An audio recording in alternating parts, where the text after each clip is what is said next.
The terracotta sculptures of the Nok culture or civilization define it as one of Africa's and Nigeria's oldest cultures. The Nok culture was named after the village where the tin miners discovered the first terracotta head in 1928. The discovery of artistic terracotta sculptures was accidentally found during a mining operation by Bernard Fagg in Gemma and another near a Nok village around the middle of the 20th century. They were both recovered from the tin mining operations in Jos Plateau, northern Nigeria. Bernard Fagg found more clay figures, and during the following years, he began collecting terracotta from tin mines. The sculptures were shaped like humans and animals.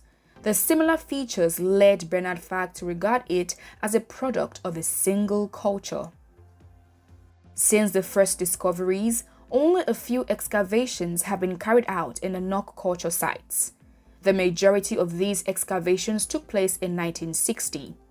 They never provided evidence of the background of these arts, including their settlements, economy, social and political structure of the societies. The only thing known is the terracotta sculptures. The artwork was evidence that specializations in the craft were earlier practiced in sub-Saharan African countries. Other details of the Nok culture art have been revealed by Bernard Fagg's excavation of Taruga. This excavation was carried out in the 1970s, and it drew attention to the iron smelting site associated with terracotta fragments and has been dated back to the first millennium BC. The importance of the Nok sculptures has given rise to several speculations.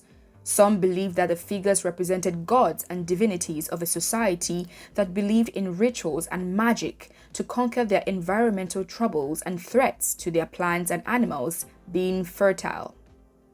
Others viewed the sculptures as grave gods, which were used in burials and shrines. Another speculation was that the sculptures were royal art of a kingdom not known. These speculations lacked evidence. They were mainly discoveries without actual contextual information. The Nok culture has remained an inexplicable entity dated between 500 BC and 200 AD.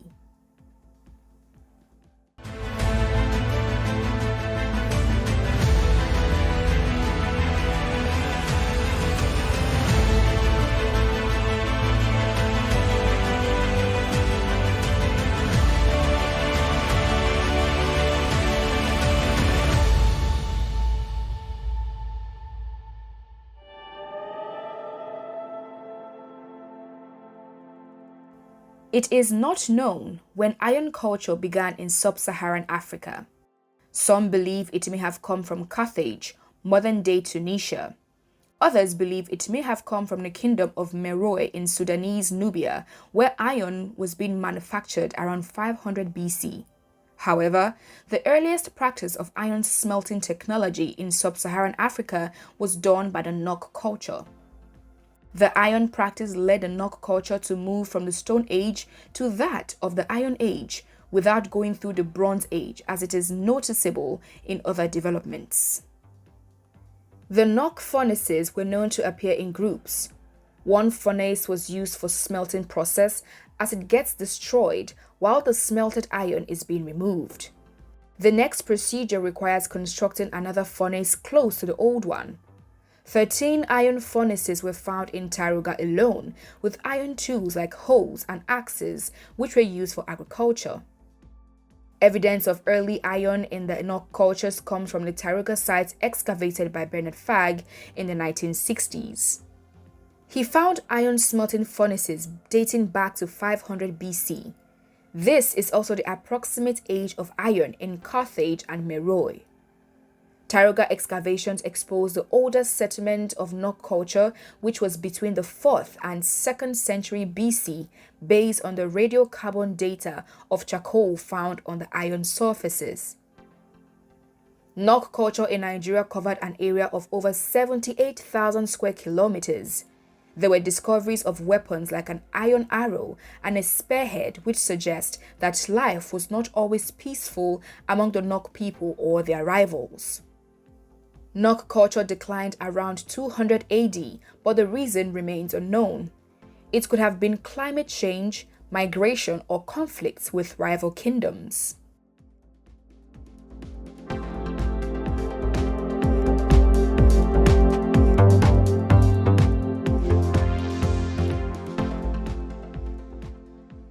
Recent research suggests that the Nok culture existed around the middle of the first millennium BC and vanished less than a millennium later.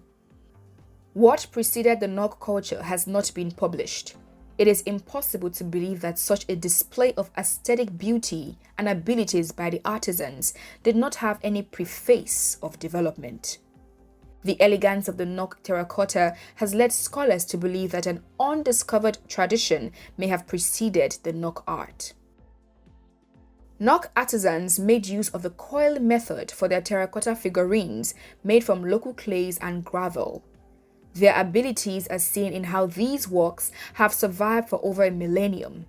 This is not to say that the Nok sculpture survived and remained unchanged over time.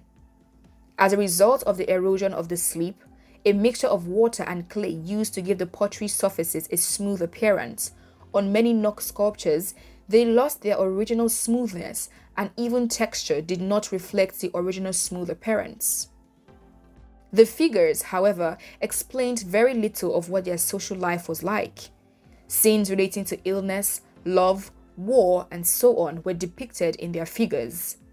The sculptures had standing, sitting, kneeling, and genuflecting-like poses.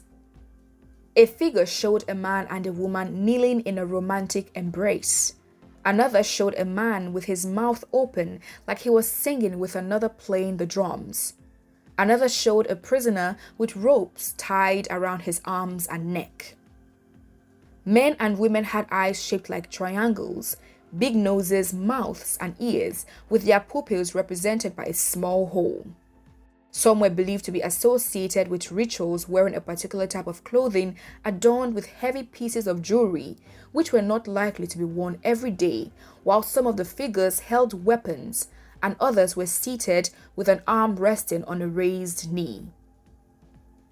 Nok artworks were reserved in a national museum in Jos, established by Bernard Fagg. They were gotten from the excavations carried out in the 1960s.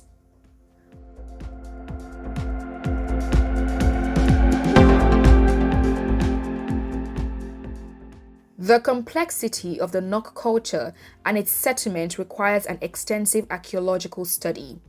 Although the excavations will demand the use of sophisticated logistics, they would help in determining the origin of early figural art in sub-Saharan Africa.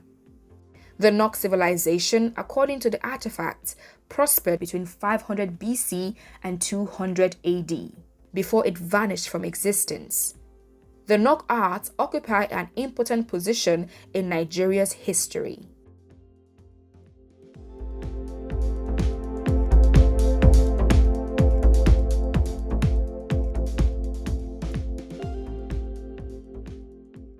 About some centuries later, another civilization south of the Nok, the Benin Kingdom, would reach its height with even more popular sculptures and bronze heads that are still visible today.